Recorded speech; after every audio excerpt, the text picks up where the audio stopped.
दोस्तों आज की इस वीडियो में हम साइंस में बायोलॉजी से संबंधित महत्वपूर्ण प्रश्नों को पढ़ेंगे जो आपके सभी एग्जाम के लिए, चाहे कोई भी एग्जाम हो, सभी एग्जाम के लिए काफ़ी ज़्यादा यूजफुल रहने वाले हैं। और मैं आपको बता दूं, मैंने आपके लिए सभी क्वेश्चन सेलेक्टेड और इंपॉर्टेंट दिए हैं और साथ ही पिछली परीक्षा में पूछे हुए प्रश्नों को भी दिया है। और दोस्तों इससे पहले भी हम काफ़ी ज़्यादा महत्वपूर्ण प्रश्नों को क्लास वाइज पढ़ चुके हैं। ये क्वेश्चन सीरीज जो मैं आपको करा रहा हूँ, अगर आप इन्हीं क्वेश्चंस को अच्छे से याद कर लेते हो तो आपको कोई किताब भी लेने की आवश्यकता नहीं होगी और आप अच्छा स्कोर प्राप्त कर लोगे। चाहे तो आप इस वीडियो को पूरा अंत तक देखकर इस बात का अंदाजा लगा सकते हो। तो चलिए शुरू करते हैं फर्स्ट क्वेश्चन से। तो फर्स्ट क्वेश्चन जो है हमारा आज का, वो है आवृतबीजी पौधों में नर जनन अंग किसे कहा जाता है? तो ये कहा जाता है ऑप्शन ए पुंकेसर। पुंकेसर को आवृतबीजी पौधों में नर जनन अंग कहा जाता है। अगला क्वेश्चन है मछली के तेल में कौन सा अम्ल पाया जाता है? तो मछली के तेल में जो पाया जाता है वो पाया जाता है ओमेगा 3। ओमेगा 3 अम्ल मछली के तेल में पाया जाता है। अगला क्वेश्चन है किसमें हार्मोन अनुपस्थित होता है? तो हार्मोन अनुपस्थित होता है जीवाणु में। जीवाणु में हार्मोन अनुपस्थित होता है। जीवाणु की खोज जो की थी वो ल्यू वैन हॉक ने की थी, यह भी आपको याद रखना है। और दोस्तों अगर आप पहले से ही इन क्वेश्चंस में से जितने भी क्वेश्चंस के आंसर जानते हैं वो हमें कमेंट बॉक्स में बताएं, साथ ही आपका रिवीजन हो जाएगा और आपको नए क्वेश्चन भी इस वीडियो में देखने को मिलेंगे। नेक्स्ट, शरीर का अधिकांश पेशियां होती है। तो मानव शरीर में 3 प्रकार की पेशियां पाई जाती है, जो कि रेखित पेशियां, अरेखित पेशियां और हृदय पेशियां होती है। और अधिकांश पेशियां जो होती है वो होती है रेखीय पेशियां, जिनकी संख्या 400 होती है। नेक्स्ट, एरिथ्रोपोइटिन हार्मोन कहाँ पाया जाता है? तो एरिथ्रोपोइटिन जो हार्मोन होता है वो पाया जाता है अस्थि मज्जा में। और अस्थि मज्जा में इस हार्मोन का जो कार्य होता है वो आरबीसी का निर्माण करना होता है। आरबीसी लाल रक्त कण, जिसका जीवन काल 120 दिन होता है। अगला क्वेश्चन है श्वास नली T4 ग्रंथि किसे कहा जाता है? तो श्वास नली T4 ग्रंथि जो कहलाती है वो कहलाती है थायराइड ग्रंथि। थायराइड ग्रंथि को श्वास नली T4 ग्रंथि भी कहा जाता है।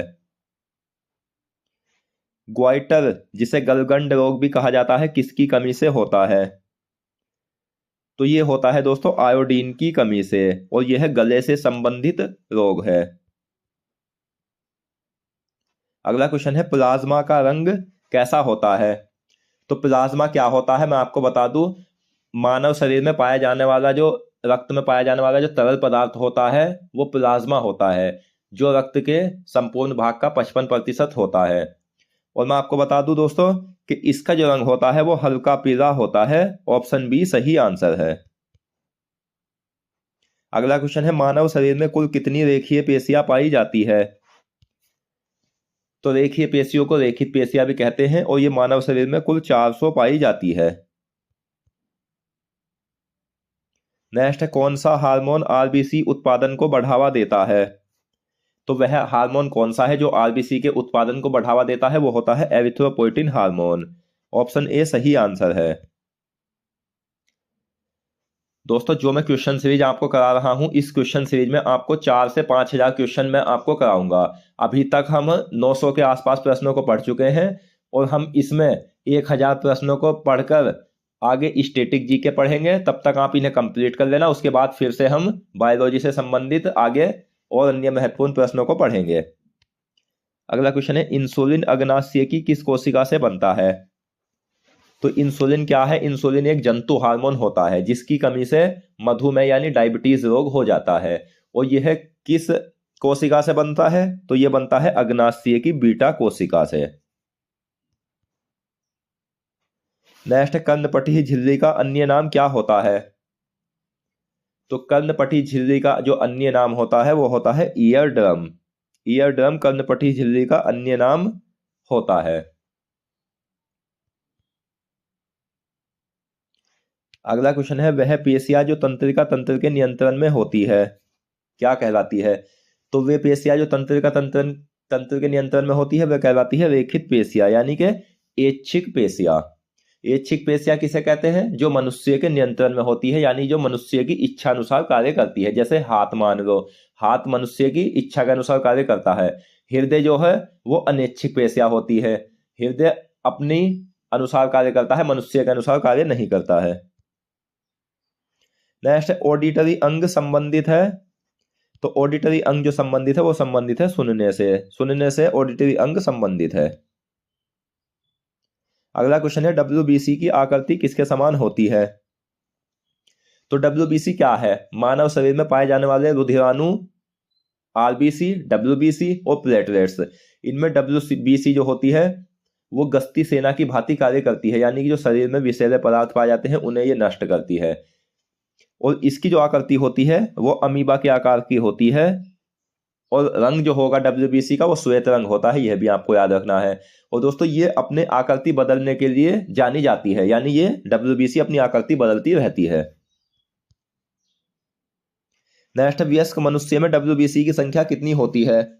तो वयस्क मनुष्य में जो डब्ल्यूबीसी की संख्या होती है वो 6 से 11,000 प्रति क्यूबिक मिमी होती है।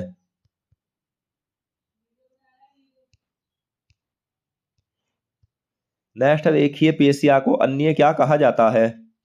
तो रेखीय पेशिया जो होती है इन्हें अन्य ऐच्छिक पेशिया भी कहा जाता है। ऑप्शन ए सही आंसर है। नेक्स्ट, मानव में श्वसन वर्णक होता है। तो मानव में श्वसन वर्णक जो होता है वो होता है दोस्तों हीमोग्लोबिन।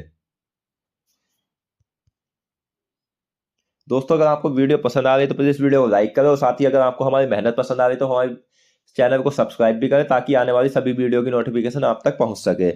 अगला क्वेश्चन है, पौधों की वृद्धि मापने वाला यंत्र कौन सा है? तो पौधों की जो वृद्धि मापने वाला यंत्र है वो है क्रेस्कोग्राफ, जिसकी खोज जगदीश चंद्र बोस ने की थी। कंकालीय पेशिया कहलाती है। तो कंकालीय पेशिया रेखित पेशिया कहलाती है। वह नर सेक्स हार्मोन जो वृषण यानी अंडाशय में पाया जाता है, तो वह हार्मोन कौन सा होता है? वो होता है टेस्टोस्टेरोन। और मनुष्य में वृषण यानी अंडाशय की संख्या 2 होती है। किस वर्णक में ऑक्सीजन के लिए उच्च बंधुता होती है? तो वह वर्णक जिसमें ऑक्सीजन के लिए उच्च बंधुता होती है वो होता है हीमोग्लोबिन। तो मैं आपको बता दूं यहाँ वर्णक से क्या मतलब है। तो हीमोग्लोबिन के कारण मानव रक्त का जो रंग होता है वो लाल होता है। और हीमोग्लोबिन का कार्य क्या होता है? संपूर्ण अंगों में रक्त को पहुंचाना। और यह किस कारण पहुंचता है? ऑक्सीजन के कारण, यानी कि जब रक्त बहता है तो उसमें ऑक्सीजन की उपस्थिति होती है, तो इसलिए ऑक्सीजन के लिए उच्च बंधुता जो होती है वो हीमोग्लोबिन में होती है। अगला क्वेश्चन है, भूमि पर विचरण करने वाला सबसे तेज जानवर कौन सा है? तो भूमि पर विचरण करने वाला जो सबसे तेज जानवर होता है वो होता है दोस्तों चीता। ऑप्शन बी सही आंसर है।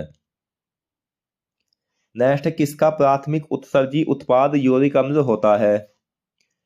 तो वह जिसका प्राथमिक उत्सर्जी उत्पाद यूरिक अम्ल होता है वो होता है पक्षियों का।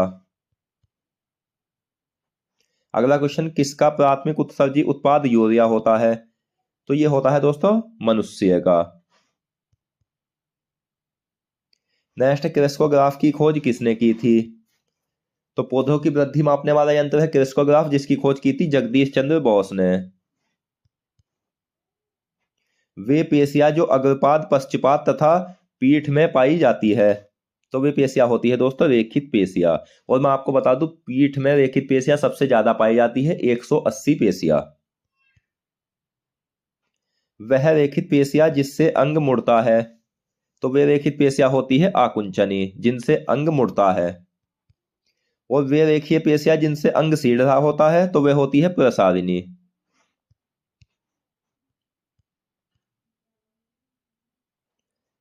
नेक्स्ट, ग्राफियन फॉलिकल किस हार्मोन का स्रावन करती है? तो ग्राफियन फॉलिकल जो स्रावन करती है वो करती है एस्ट्रोजन नामक हार्मोन का। और एस्ट्रोजन क्या है? एस्ट्रोजन एक महिला सेक्स हार्मोन होता है। भूमि पर विचरण करने वाला सबसे बड़ा जानवर कौन सा है? तो भूमि पर विचरण करने वाला सबसे बड़ा जानवर होता है अफ्रीकी हाथी।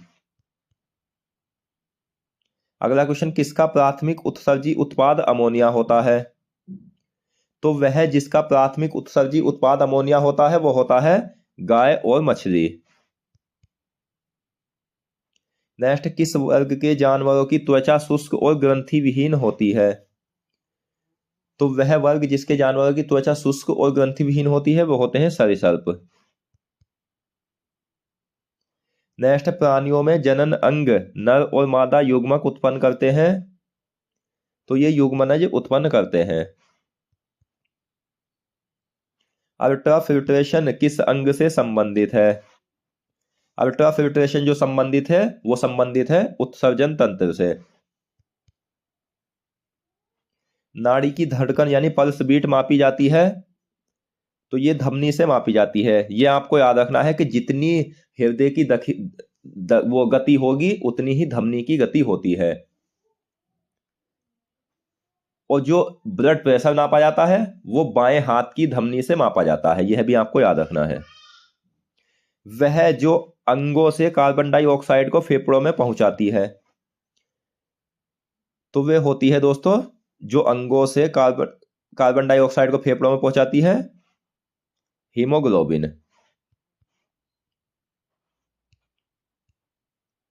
हीमोग्लोबिन में कितने प्रतिशत प्रोटीन पाया जाता है?